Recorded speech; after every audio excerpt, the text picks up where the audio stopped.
Hello and welcome to Stalwarts of Music with Aditya Veera Season 2. Today's episode is powered by Perpetual Buzz Experiences. They are an artist representation company with three very basic but lofty goals. They are the launchpad for artists, helping them leverage success in the best possible manner. They also help fund social causes and make sure that the artist and the experience is one of a kind. Be sure to check them out on www.perpetualbuzz.com. My guest today is none other than Danilo Perez.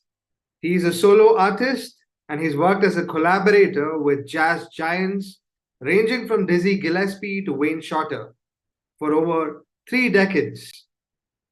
He's a Grammy Award-winning Panamanian pianist, composer, and he's been lauded as one of the most creative forces in contemporary music.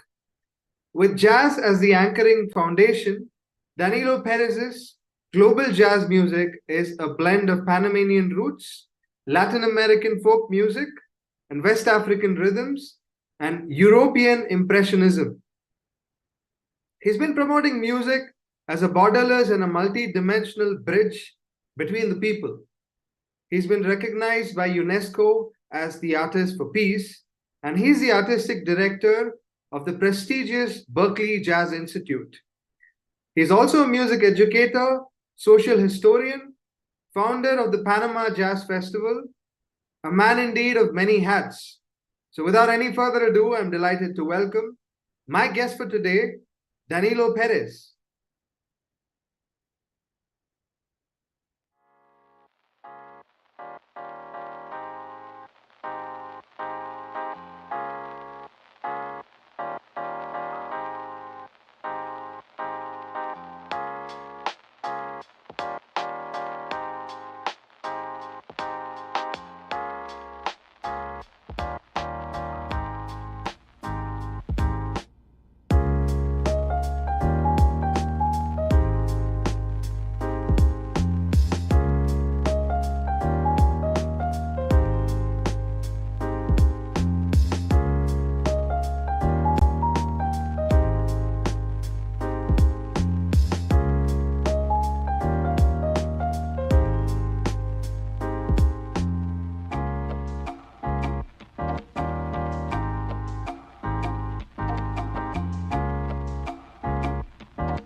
Hello, my name is Danilo Perez, pianist composer from Panama, and you are listening to the Stalwarts of Music with Aditya Veera.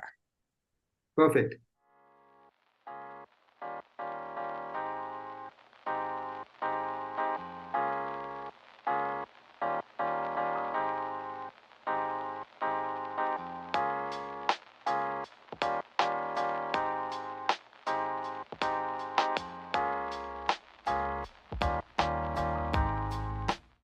Hi, Danilo. Namaste. Welcome to Stalwarts of Music. How are we doing today? Very good, very good. Nice to meet you also through the internet. Which part of the world are you in and what's happening around you? I'm in Quincy, Massachusetts. That's where I live. In Wollaston is actually more specific. Okay. And what are you up to today? Well, I'm gonna, after I finish the interview, I have a walk due with my wife. We're going to the beach. We're gonna walk a little bit, Lovely. And then I'm in preparations, actually, getting ready to travel to LA, where we're going to do a memorial on August the 23rd. We're doing a show with Herbie Hancock's putting an incredible celebration Marvelous. for Wayne Shorter. Yes, it's a tribute to Wayne Shorter, and also we're going to have a memorial. So I'm looking forward to next week. So am I. So am I. Sounds pretty incredible. It's just that I am very far away, and I really wish I could have attended the show too. Yeah. I wish you could be here too. It's going to be a wonderful gathering of friends, musician acquaintances. It's going to be fun. All right. So Danilo, you are a pianist, composer, jazz innovator, cultural ambassador, philanthropist, educator, cultural historian. Those are like 7 different identities already. So I'm going to try my level best and push all these buttons if we have enough time in our interview today. Wow. I hope we have enough time. So let's get started. You've been a musician by training and a musician by passion. And you are the founder and the artistic director of one of the largest institutes in the world, which is Berklee Jazz Music Institute. And if I were to sort of run into you at a social gathering and I didn't recognize you, for instance, and said, "Sir, what do you do?" would the first impulse be to say that I'm a musician, or would it be to say that I'm an artistic director because that's more of a public view? How would you introduce yourself to me? I would say that I'm a human first. Lovely. I would say hi. I would say I'm also, I would actually, I believe in social justice. I would say I'm a social activist who happens to play music. Incredible.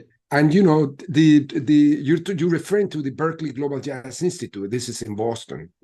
Right. And this is a consequence of an experience I had when I was a kid with my dad. My dad trained me basically in using music as a lens so you can view the world.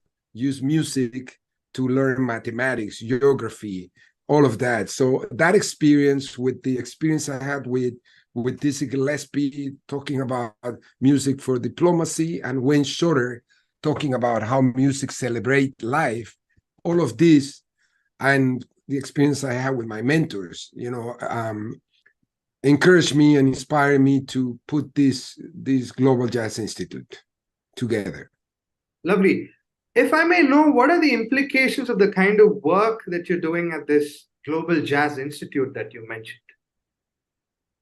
Well, at the Berklee Global Jazz Institute, what we are saying is when you are a musician, you have a responsibility in this world. See, art reimagine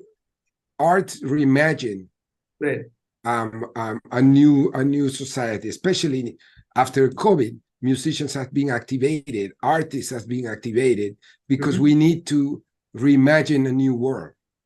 And the Institute helps and inspire its future like-minded artists to cultivate their gift for the betterment of humanity.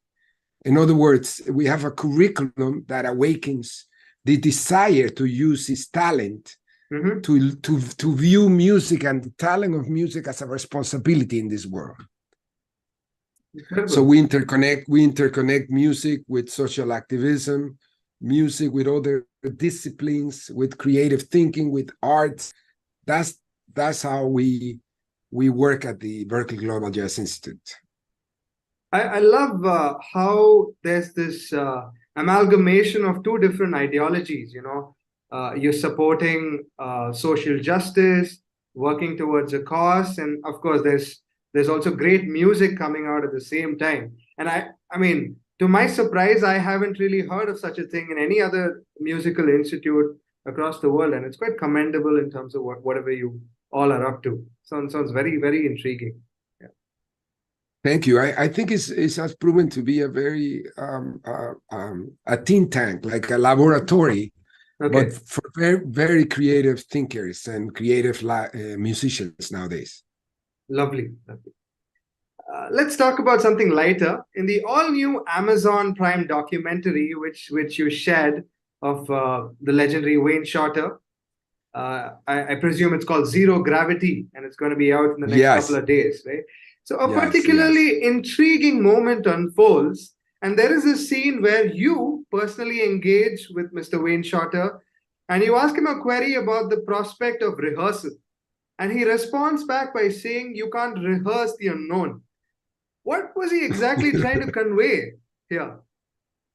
Well, literally, we don't know what we're going to play in musical terms. All right. In terms of philosophy, he was inspiring us to live the moment, to be in the moment, to embrace the moment, and do not hide under all your skills and all the things that you have. Don't protect anything. Just be yourself. Be in the moment. Integrate. That's what he was saying. He was literally referring to being alert, being awake. I think he talks about how life has fun of us. So it's time for us to have fun in life, something like that. And what are you looking forward to in terms of this documentary? How is this going to be so special for you being one of his closest colleagues in the music industry?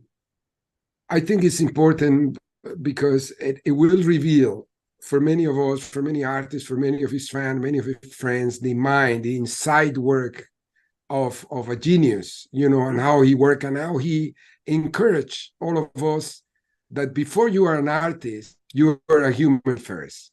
Sure. Embracing his Buddhist philosophy, how he was loved by all of us, and how he touched so many lives. He will be an inspiration forever.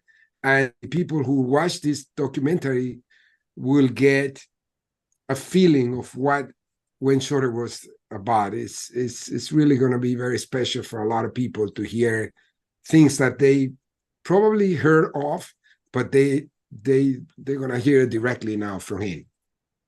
I can't wait again. This sounds very exciting. I was taken by surprise to see this post that you had put up, and I can't wait to check it out on my TV the next couple of days. Yeah, very exciting. Do not miss it. Amazon Prime in August 25th, which is his birthday. That's Wayne's birthday. Lovely. You did speak a little bit about the whole concept of mathematical thinking along with the whole idea of music. So in your experience, how does music's rhythm and structure contribute to improving skills such as pattern recognition and mathematical thinking in elementary school students? Yes, I mean, one of the things that I noticed when I was a kid is that I would be able to remember information by just remember the rhythm, for example. Okay. Just remember the tones.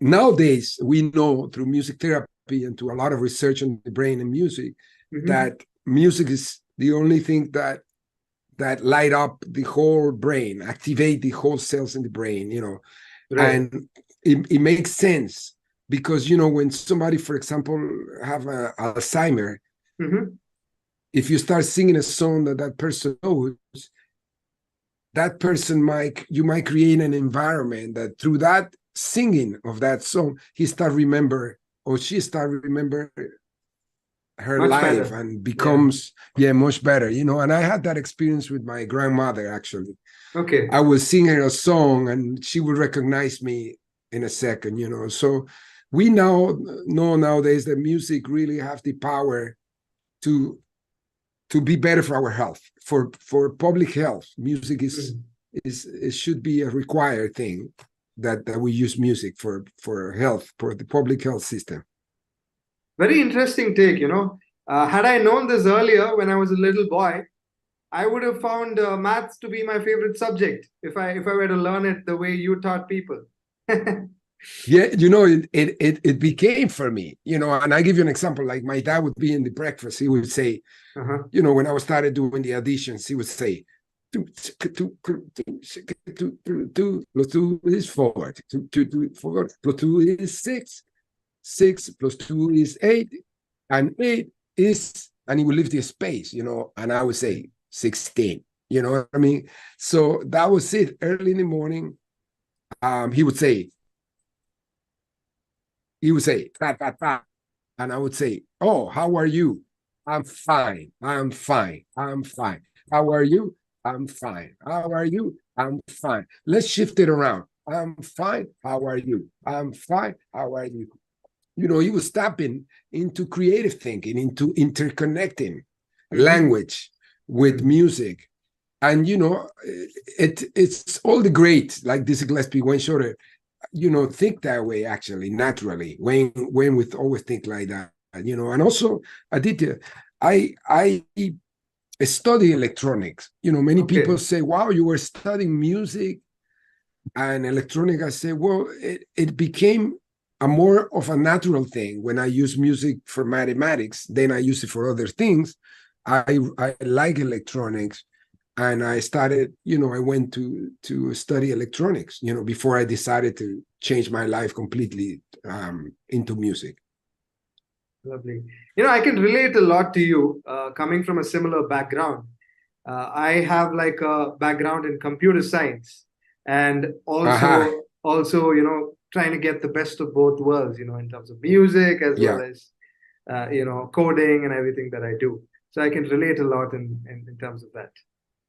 Yeah, I think every curriculum should have music. My dad was correctly. Yeah, sure. if you listen to all this rap and all this, a lot of information that my children learn through rap, they could insert a lot of this information, and it wouldn't be like a drag to study. It would be fun, it would be joyful, and you would actually remember that forever. For sure. So you were designated as the UNESCO Artist for Peace for your efforts to provide outreach in terms of music programs for children living in extreme poverty in parts of Panama. And you did champion several other causes involving social inclusion in education, which we touched upon, which is truly commendable, in terms of whatever you've done so far and whatever you're trying to do in the next couple of years. I'm sure challenges can arise in translating artistic visions into practical actions, right? So how did you navigate the intersection between artistic creativity and the logistical demands of advocacy and fundraising too? What was it like for someone like you? Well, until Wayne Shorter, until the experience I had with Wayne Shorter, a lot of the work that I was doing as a UNESCO for, like as a social activist, UNESCO Artist for Peace, a lot of these things felt like I was wearing a lot of different hats. Correct. And Wayne dropped an incredible lesson on me. I would say a comment that opened my mind. He said, Danilo, you are a social activist that plays music. Write and play music the way you want the world to be like. Come from that place where you use your talent and unify everything that you do. So I think looking at these experiences as that these involvements have helped me unify my work as an artist, and also it gives meaning to my social work at a macro level. You see, because I can call up a lot of my friends like John Patitucci, Brian Blade, Wayne Shorter, and bring them on into the table. For example, in Panama, where we do this social work, I created a foundation. We did a Panama Jazz Festival, created a Panama Jazz Festival with my wife, and we can open the table for these contributions to happen, and we use music as the interconnector. Right. You see, so in terms of fundraising, we use music to inspire people. When they hear the music, when they hear the creative music, they get inspired. We use music to excite all the young musicians. You know, we have had a series of years. I've been working on this since the late 80s, and actually my father started in the 60s.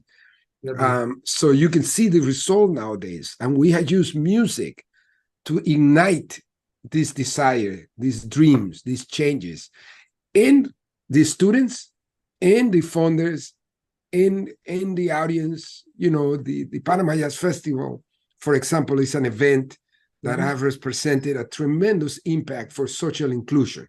Correct. You know, we have a free outdoor concert that brings people from different parts of the society. They come together and they gather, and by doing that and experiencing such a cultural event, they're learning to integrate. You know, integration is important. We use folkloric music, like at the Berklee Global Jazz Institute. One of the things that we do also is to use the idea that jazz is an umbrella, and the folkloric music in the world are important, and we want to welcome them. So we use all kind of music in Panama, creative music, that can provide integration. You see, and that's how we do it. We do it everything to the vision of music as medicine, music as therapy. That's the foundation of the work that we do. Marvelous. As you spoke of the Panama Jazz Festival, in fact, I'd spoken to Mr. Billy Cobham a couple of months back, and he was telling me about the whole festival. And I believe it's supposed to be held in January, right? January of 2024?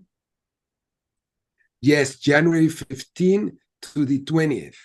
Please do not miss Aditya. It's going to be amazing. It's going to be dedicated to the great Billy Cobham, who he is a part of that history that puts Panama on the map.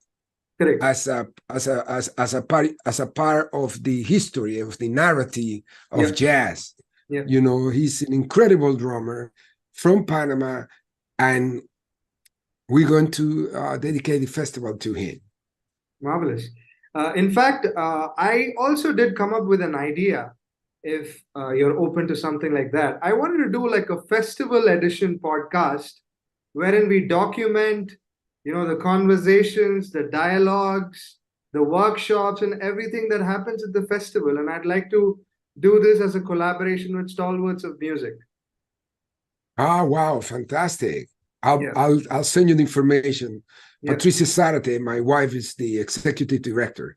Okay. And we already have something. During the pandemic, we started experimenting to doing a festival. We did the festival to the Instagram and Facebook.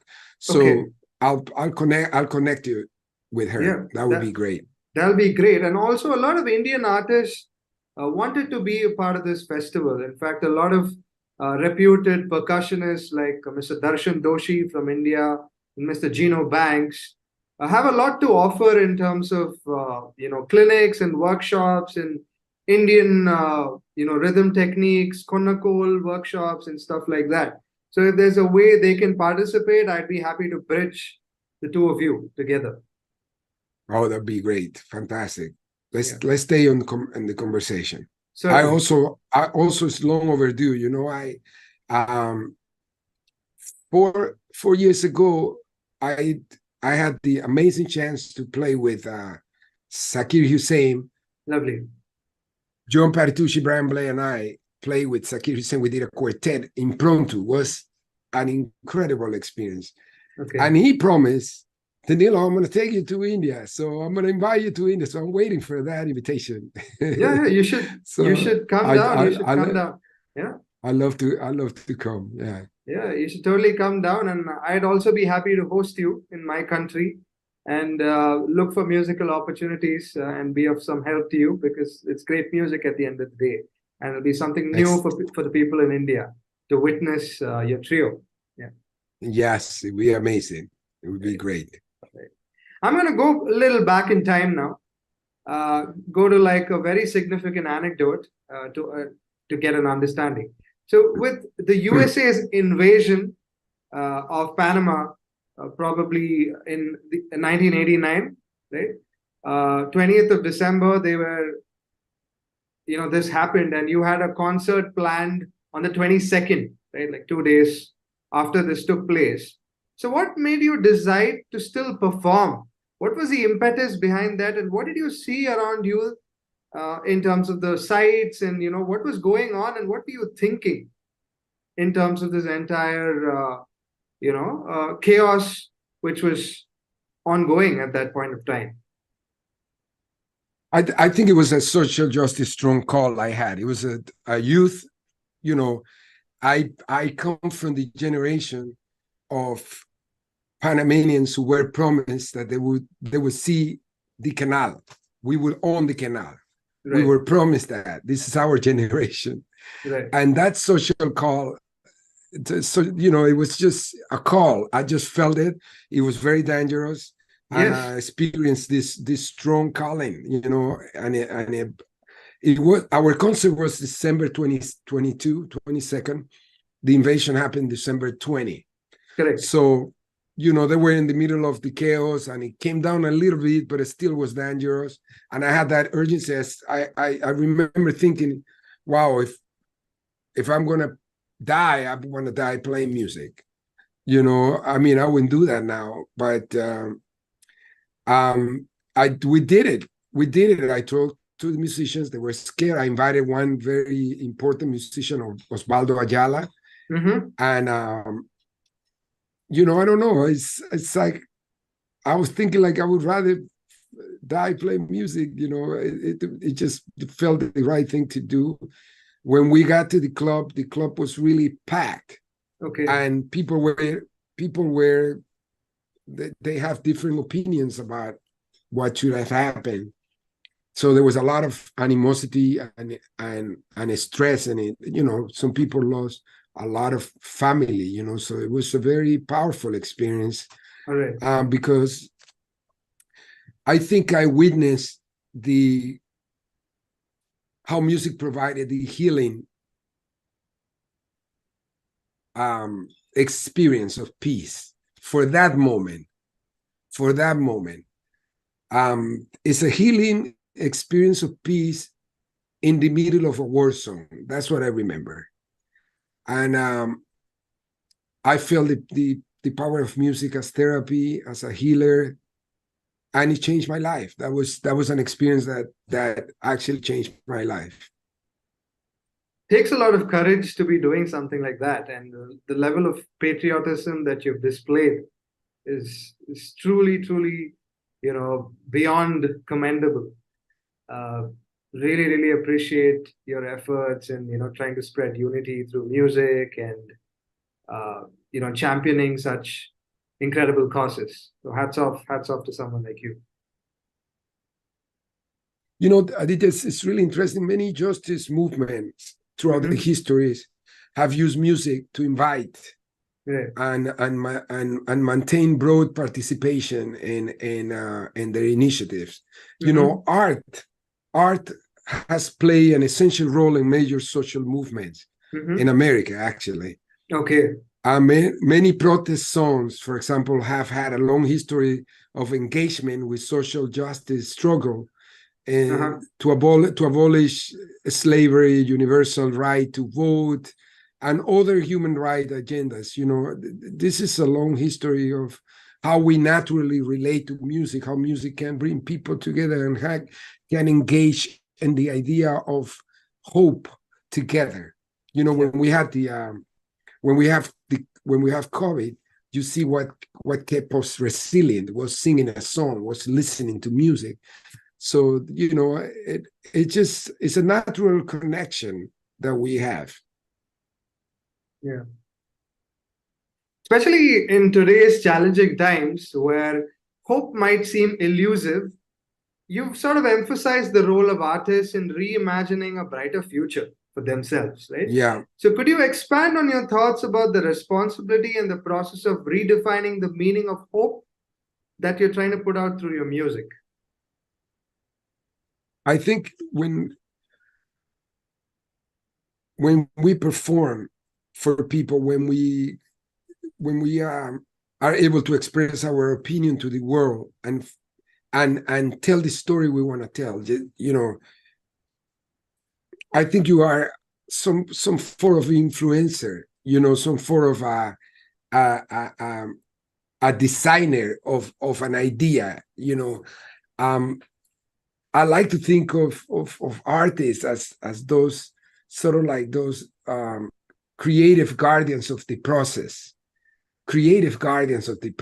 who are responsible for imagining what's coming, imagining where are we going, how do we see another dimension. That's our job.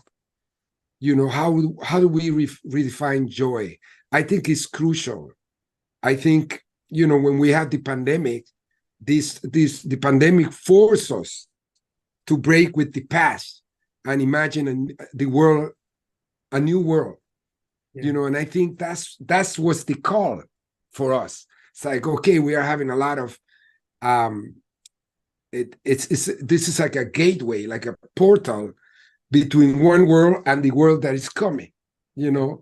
And the musicians activate this, you know, they activate, oh, look at that painting, oh, look at that music, wow, that sounds like, you know, that sounds like the future. Wow, that's not, you know, we can choose to walk through it, dragging the same habits that we had as human beings.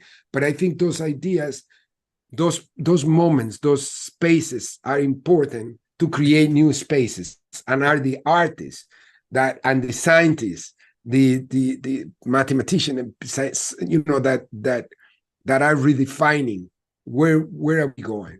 Yeah. You know, and that's how I believe that all these things play out, and also it's important to be redefining the future, but also with optimism and hope, and new ways of defining what optimism means and what hope means. So you emphasize the use of music as a tool for social change, which your father exemplified in his teaching methodologies that you took forward, right? So how does this philosophy translate into your foundation's program, especially when working with children from challenging backgrounds? So what transformations have you personally witnessed in these students as a result of their involvement with your music foundation? Great question. I'll give you a little bit of background before I go into answering that question. But the foundation was established in 2005. The work that we do embodies the work that my dad started in around 67. Right. He started, as I said before, he started experimenting with interconnected learning through music in concentrated areas of poverty in Panama. In 1967, he wrote this thesis called The Influence for the University, for his final project, was called The Influence of Music in Primary Education, and how music, as we talked before, should be included as a pedagogical tool to teach all the subjects in the curriculum. The foundations took that idea and offered tutoring, training, and musical simulation to talented children and young people. Regardless of their socioeconomic status. You know, regardless where they're coming from, like, we encourage them to either become a music professional, to have a music career, but more important, to be an exemplary citizen. The foundation work as a music education, I would say. And in general, our goal is that we can have sustainable human development through music. The purpose to provide is we provide young people with opportunities to develop their full potential. and lead productive life regardless of their economic or social situation. Our mission focuses on sustainable human development through music. I would just conclude that. All right. And the vision is to contribute to the formation of individuals through musical excellence so that they help build a new millennium and help us live in peace with each other and harmony with all the beings in the earth. All right. It's a big goal, but we have seen it. We have seen people that I work with, since the 90s. For example, some of them are working with a renowned great artist called Ruben Blades. I don't know if you're familiar with it, one of the greatest singers, songwriters, famous, and he's touring the world. And in that band, he has people from this project. Oh, how proud, how proud I feel, how proud my wife feels, my family, my parents, because this project started on the idea of family. My family, has been the support for me to do this. My wife, my daughter, my mother, my father, every friend and the musicians and everybody is being just so supportive of this, and they have gone in with us on the vision. So that's important to realize that by this time we have generations already, that are already proven that this works, that the music can make a change, that music can change the world if we want to dream big. And this is only one thing. Right now, the mentors in the foundation are also part of this project. The executive director of the foundation is also part of this project. We have been able to create a space for women to have a voice, and a lot of the leaders of all these projects in Panama are women. Lovely. So you see, there's subtle messages that we are sending, and we are doing it one day at a time, one person at a time. And now we have a huge team and a huge group of volunteers who are professionally, not only musicians, but also sound engineering, directors, staff members, they all product of this track record. Volunteers, the connect to the philosophy of what we do, and then be a part of the staff. And this is where we are now, in our 21st year. Lovely. So the foundation and the foundation and the Panama Jazz Festival work together. Okay. The Panama Jazz Festival is the biggest fundraising event for the foundation. Got it. Firstly, it's such an incredible success story of your student who is doing wonders in terms of his music across the world. And also, you've built this ecosystem over the years with a battalion of incredible human beings, which has become very seasoned now. And it's great. It's great in terms of a success story to hear. Thank you. It's still work, a lot of work. The one thing that really makes me less stressed is that we have people who are actually taking, continuing the blessing. They want to share, they want to open new doors. It's really, people cannot forget that the practice of music helps the social integration of children, and the professional experience of music also helps break the cycle of poverty. Like I say, and I mentioned to you, a lot of these people are working. They nowadays, and through the festival, also with the support of Berklee College of Music, New England Conservatory, Panama has become an audition center. Okay. So people come from other parts of Latin America and audition. So that's another extra space, and an important space. Kids are are earning a scholarship and becoming teachers and new mentors. That's just, oh my goodness. Yeah. Yeah.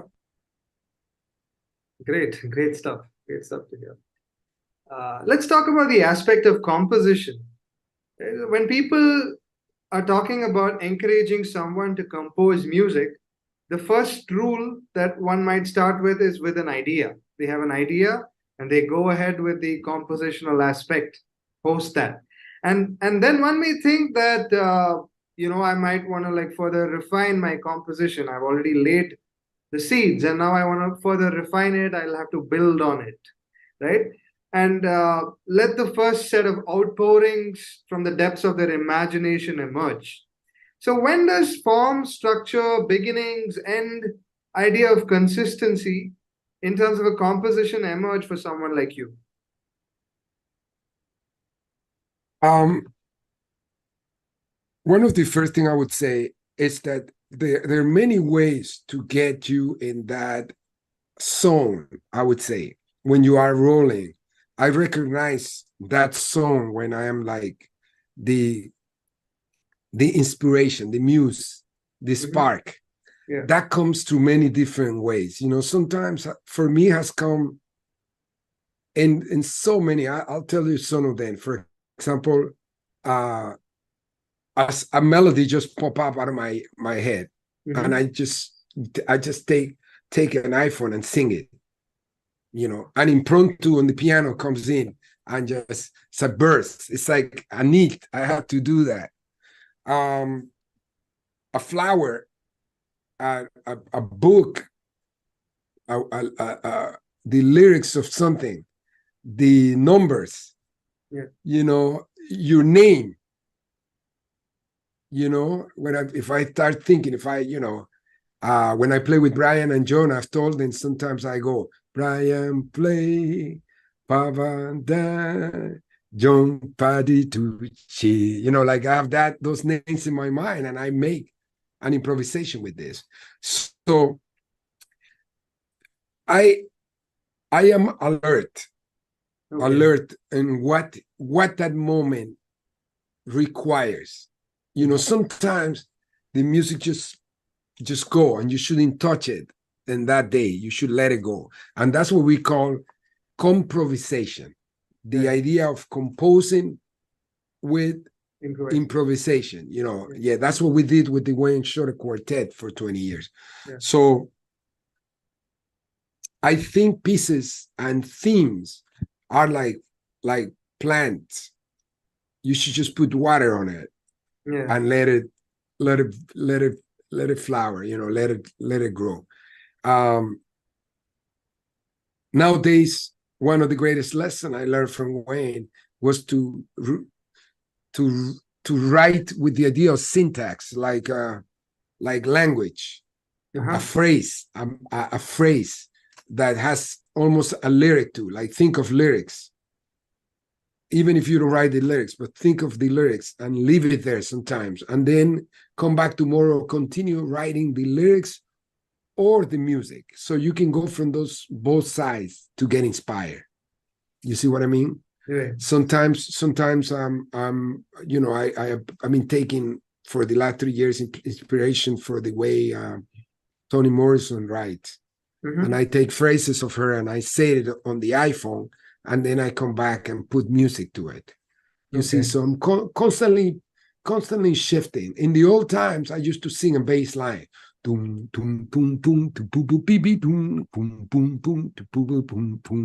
then have that groove on it, and then put a melody too. Sometimes I would also sit on a sound and I play that color, and I would see what that wanted me to do with those grouping of notes. I would write a piece by using numbers. There were so many different ways to get in it. The idea is to get in that space of creation, where the only thing you have is the most valuable thing, as Wayne taught us, is imagination. Since you spoke of Mr. Wayne Shorter, His idea of water chords, as recounted in your audition for the quartet, reflects his very innovative approach to music. So, could you delve into how this concept of evoking sensations of imagery through chords informed your understanding of musical communication and expression? Great question. I think this was an experience in my audition with the quartet. We were recording Alegria, and there was an open vamp. A vamp is like a chord that's sustained. Yes. So when I played the chord, I saw the chord, I played the chord. He said, the voicing, you need to put water in that voicing. And that was the first encounter with him. So can you imagine, Aditya? I was just like, water. Oh my God. I went to the conservatory of music. I studied at Berkeley. I studied with great mentors. And I've never heard, I don't know where that is. There's a chapter in water chord. I've never seen it. Yeah. So when I got back to the hotel, I saw a commercial, and the commercial was playing a lot of fifth sounding.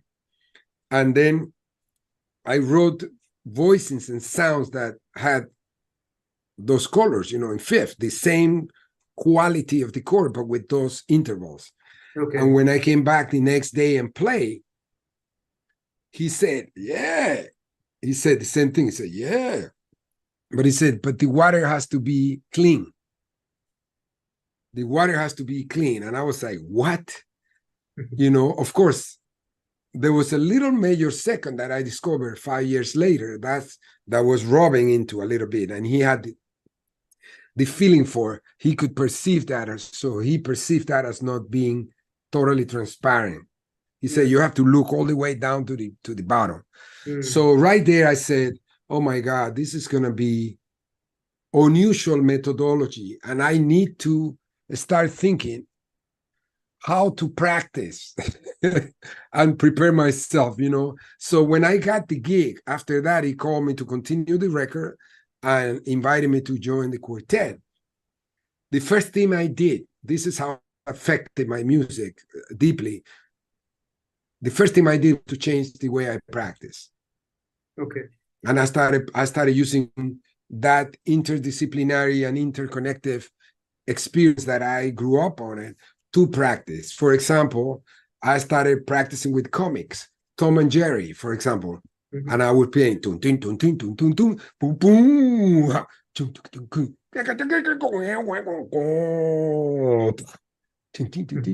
and I will practice with that just to get me out of what to play, how to play. I just follow in the comics.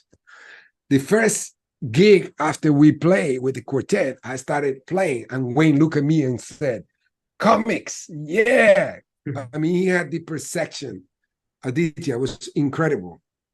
Like that was his incredible blessing, And then when my daughter was born, I was studying an intro, and I was thinking of my daughter. Okay. He said, Daniela. He called you playing Daniela. I was like, wow. So what Wayne taught me was to remember what is the purpose of music, what comes first, life or music. You see what I mean? And to not get trapped in my head of the things that you want to play, but really feel that moment and imagine things, and imagine them with intention, and think of things beside notes or beside chords. I think that was one of the greatest lessons. And of course, I'm always being very inspired by my country, by the global aspect of Panama. But this took a deeper appreciation because I started to pay attention to colors. I developed a system to teach with tetrachords. Okay. He really opened doors for me to go deeper on it. As a matter of fact, I'm working in a book, and okay. I have one of my I have one of my colleagues who used to be my students. Chase Mooring is working with me on it, and he's helping me to put it together. And we're gonna try to put it out this year. And it's about that. It's about this. To learn about tetrachords, to be sensible to the shift of colors and harmonic coloring and all those kind of beautiful things that Wayne taught us. Yeah. In fact, I'd like to touch upon a slightly technical question. I recently came across a very interesting video on the internet where this gentleman is breaking down John Coltrane's Giant Steps and its correlation with the Messiaen Mode 3. Right? So it was a very interesting concept when I looked at it for the very first time. So could you help me understand specific Messiaen modes and their corresponding applications in piano pieces, highlighting how they create specific tonal colors and emotional effects in the simplest possible way? Yeah, just without going into details, into one specific person, or just the principle. Okay. When you think of, most of the problems that the teaching has is that they teach you the scale, like the mode. Right. But before the mode, you have the tetrachords, which is the grouping of notes. For example, let's say if you have a major scale, you have really da da da da da da da dee. See, da da da dee, da da da dee. It's two different. You gotta start viewing them as two different entities. All right. Tetrachord, lower tetrachord, upper tetrachord. And by learning to recognize all the possibilities in within them, for example, you have the major tetrachord, but then you can change the major third and becomes a minor tetrachord. Okay. Then you follow that detail. Then you can affect the two and make it flat. So by learning and by having the ability to imagine new groupings of tetrachords, you get to new sounds when you put them together. Yeah. You see, and that was one thing that Messiaen was able to do. He was able to codify new contexts of tetrachords and put them together, that they create new sounds. Okay. You see what I mean? Yeah. It's quite an elaborate description. Very, very, very interesting take, because I was just going through that video and I thought the best person to sort of help me understand this would be you. So I thought, let me just find out from you. Who did this? Who did this? Who was giving the class? I'm not sure. I can't remember his name, but this was more of a. I think he's an instructor. I will let you know. I will let you know once I am able to recollect. But what he does is he breaks down different concepts this way, and I think he was talking to someone in a podcast, and I just came across that in that podcast piece.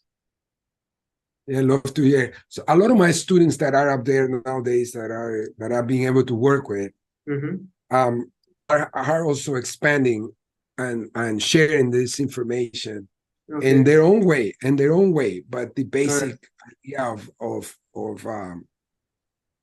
triadic coloring and tetrachordial coloring is you're gonna hear more and more of this, because it's really a very fundamental, it's very ancient in a way, and it teaches you a lot.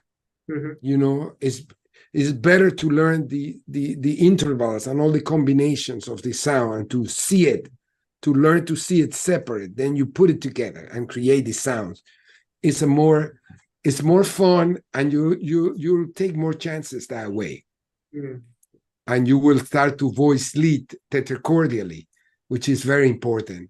When you look at Jagged Step, for example, Jagged Step is a tritonic system. I call it three portal. So when you are, for example, if you take C as descendant, C major, right? That means also that there is another portal. It's almost like the idea of another life, another dimension. Earth 1. Earth 2, where there might be more sun, for example. Yeah. The place where there is more sun, for example, if you let's go back a little bit. If you take an octave and separate it in three equal parts, you get C, E natural, and A flat, right? Or G sharp, depending. Yeah. So C, E, and A flat on the bottom. So C to E, C to A flat. That's it. So those are the three centers. If you put C as number one, you can put let's say this is Earth 1. Earth 2 could be E, and you could describe that E as when you play it, you're gonna have more of a sharp feeling. Yeah. You see? And it's gonna be sharper. So you could say this is Earth 2 that has a little more sun on it, more light. Yeah. It's a little bit more on you need glasses, you know what I mean? And if you go to the left, you'll find A flat. A flat is a Earth, I would call it minus, 1 could be. Yeah. You know what I mean? Because it's got less light than C and less light than E. Yeah. And you should just practice moving from C major to E major to A flat. C major to E major to E flat. Practice to voice lead that. And you're gonna notice that you start to get new tetrachords, new sounds. It's beautiful. You should really work in that. And let me see if I can just blow this a little bit. Okay. So you can hear it. Okay. Let me see. So you're gonna hear, this is what I was saying to you. So you have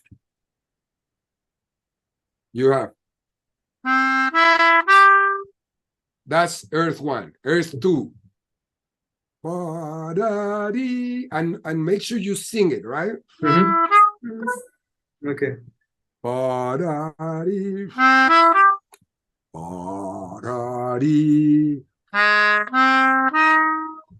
Those three, you can start practicing. Let's take tetrachord 1 of C major. You practice that, you sing. Now go to E. Now that's the tetrachord E major. So put them together.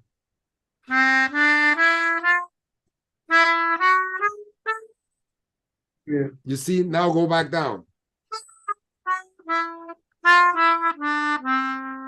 You see, wow, over C major, you can start singing stuff like this.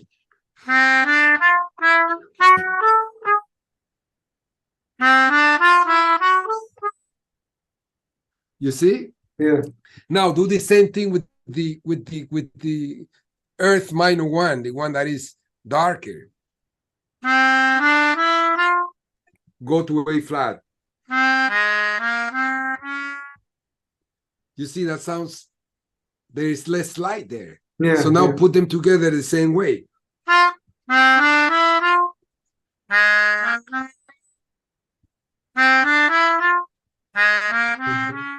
What about mixing then now?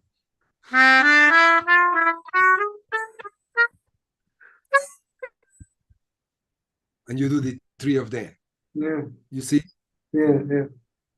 And what you have to teach your ears is that when you are in C major, you can be in these two, you can also be in these two spaces at the same time. One has more light, one has less light. Yeah. And that's what John Coltrane was talking about.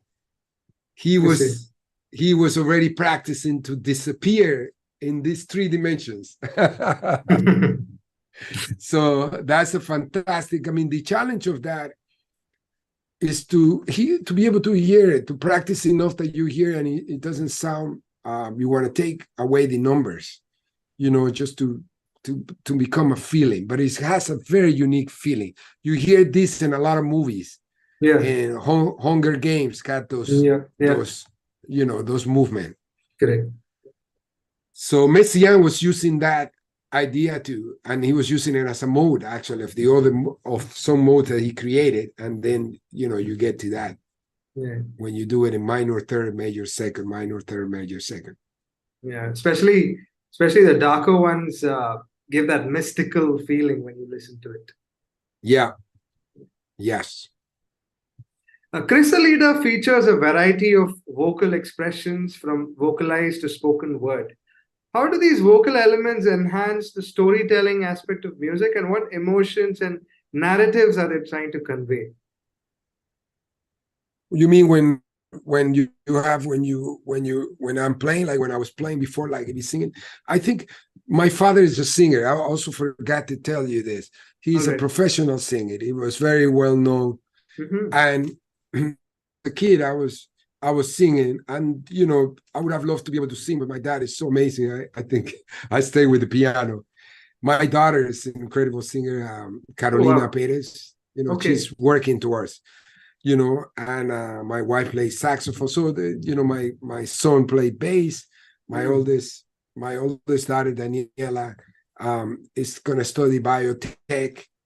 So wow, you get all these voices around, and I get inspired by hearing all these different sounds and different texture and orchestration.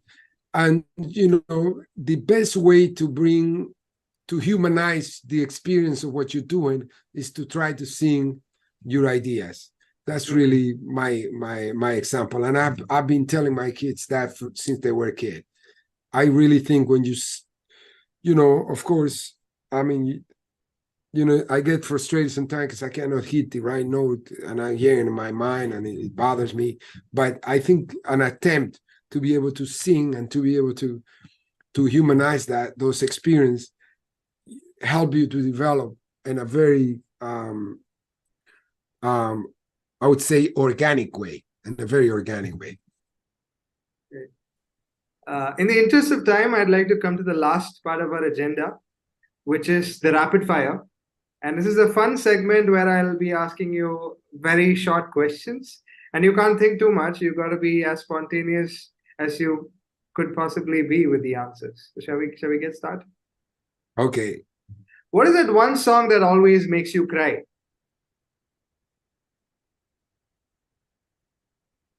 When You Dream, Wayne's song, is an underrated word. Okay. On the contrary, what is your favorite guilty pleasure song? The 80s hit. I have You Are the Inspiration, Chicago. I love that. Okay. Great choice. If you had the chance to put together an all-star jazz fusion band, who'd be in it? But you mean right now in these times, or in the old times? Any era. You can pick someone from any era. Yeah. And I would like to have a band with Sonny Rollins, so Sonny Rollins, Ron Carter, Elvin Jones, a quartet. Well, actually, Freddie Howard. All right. Good. What are some of the new songs that you're currently listening to on your playlist? What are the top 3 new songs that you've discovered in your music playlist right now? Right now, I'm taking a vacation of listening music, trying to find new music. I'm just taking like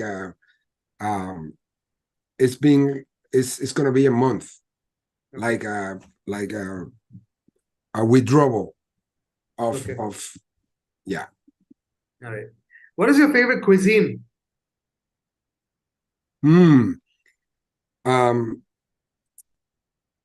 I have to tell you, Indian food is way up there for me. Okay. Right. What are some of the life lessons that you've learned from your heroes, Wayne Shorter or Dizzy Gillespie, or your musical mentors? Like, what are some of the key takeaways or the highlights that you have personally embodied over the years from them? Yeah, from my father, that music is a powerful interconnective tool, and this should be used that way. Yeah. From my mother, actually, who was she was into politics, that music could be a powerful force for that social justice is worth fighting for. Right. Dizzy Gillespie, the idea that music is the best tool for diplomacy, to bring the world together, to create cultural passports through music. Okay. And I would say Wayne Shorter, who taught me, why are you afraid of? Why are you afraid of getting married? You can rehearse the unknown. Write and play music the way you want the world to be like. Always. Right on, huh? Nailed it. I have one last question for you, which is a custom in all of my interviews, and I ask all of my distinguished guests this very question.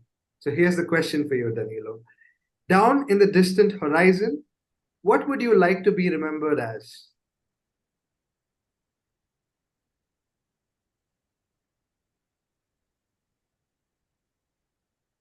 I would like to be remembered as somebody who uses imagination and his creative aptitude, not only to make music, not only to open spaces that creates education for others, but also somebody who was really committed to the idea that we must cultivate the gift on others if we want to see the earth and we want to see a future for humanity. Somebody who uses talent for the betterment of humanity. That's how I would love to be remembered. Great answer for a closure. This interview will be additionally aired on Big FM Shillong and Azol, which are two incredible radio stations in the northeastern part of India. And it'll shortly be airing on their Sunday primetime show between 5 to 6 p.m. And it'll also be out shortly across all major audio streaming platforms, name it, Spotify, Apple Podcasts, iHeartRadio, whatnot. So it's been such an incredible blessing, privilege, and an honor having you on Stalwarts of Music. Thank you so much for taking time out and being a part of this wonderful episode. And I'd love to stay in touch with you and host you in my country. Yes, that's a promise. I'll take that. I'll write it down. I want to go there. I want to feel that energy. Yes. Thank you very much for the opportunity, and namaste. So thanks once again, Danilo. Take care. Have a great time with your family. Enjoy the beaches, and put out more incredible music for all of us. Thank you very much. Right. Real nice to meet you, Aditya. Likewise. Bye-bye. Blessings. Take care. Bye.